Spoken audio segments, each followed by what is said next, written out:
far as the visit to Boston is concerned, as you know, the president's family lived in Boston for about 3 years. That's from 1980 to 83. So it's all about nostalgia, I would say, primarily nostalgia. You know, the president will have the opportunity to visit old friends, go to his old haunts, you know, and at the same time, you know, rekindle his relationship with the people and the community here in the Boston area. As you know, they used to live in Newton, which is a suburb, a very, I would say, nice suburb of Boston City. So essentially, I think he wants to rekindle that feeling that he had when he lived here when he was still young, together with his family. Of course, Senator Benigno Aquino, and at the same time, former President Corazon Aquino. At the same time, you know, what is significant about this visit, aside from the personal part of it, is he'll be going to Boston College. You know, Boston College has designated its Asian Scholarship in honor of Senator Benigno Aquino and President Corazon Aquino. So that's the scholarship that they have for Asian students. And I think the president will have an opportunity to meet some of the awardees there. And we have, I think, a Filipino-American who's one of the awardees. At the same time, of course, Boston is home to Ivy League schools, and foremost is, of course, Harvard University. The president will also have an opportunity to speak there at the Kennedy School of Government.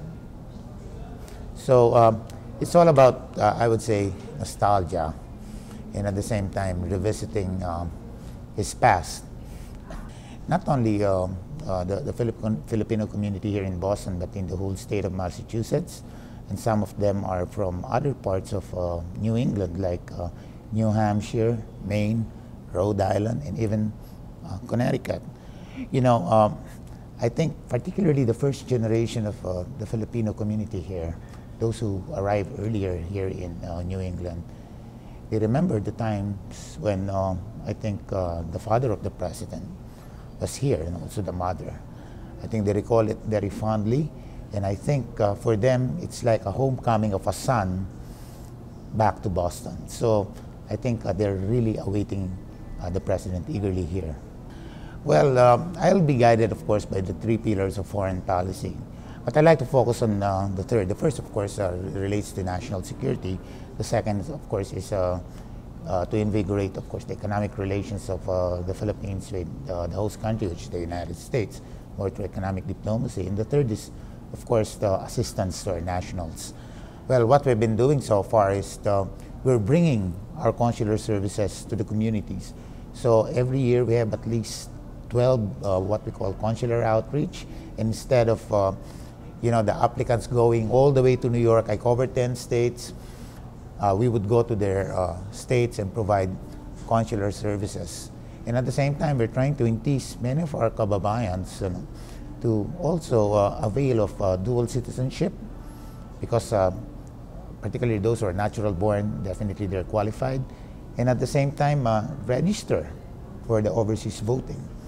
You know, I just want to say that the Filipino community in the U.S. is the second largest Asian ethnic minority, only second to the Chinese. So we're quite big. As a community, we're about 3.4 million strong as far as U.S. Census figures are concerned. It might be much more.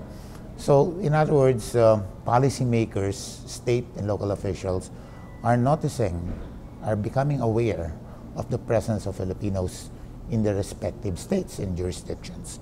So that's the reason why we're also reaching out not only to the Filipino community per se, but also to the state and local officials to tell them that within, you know, their jurisdictions, they have a highly competent, professional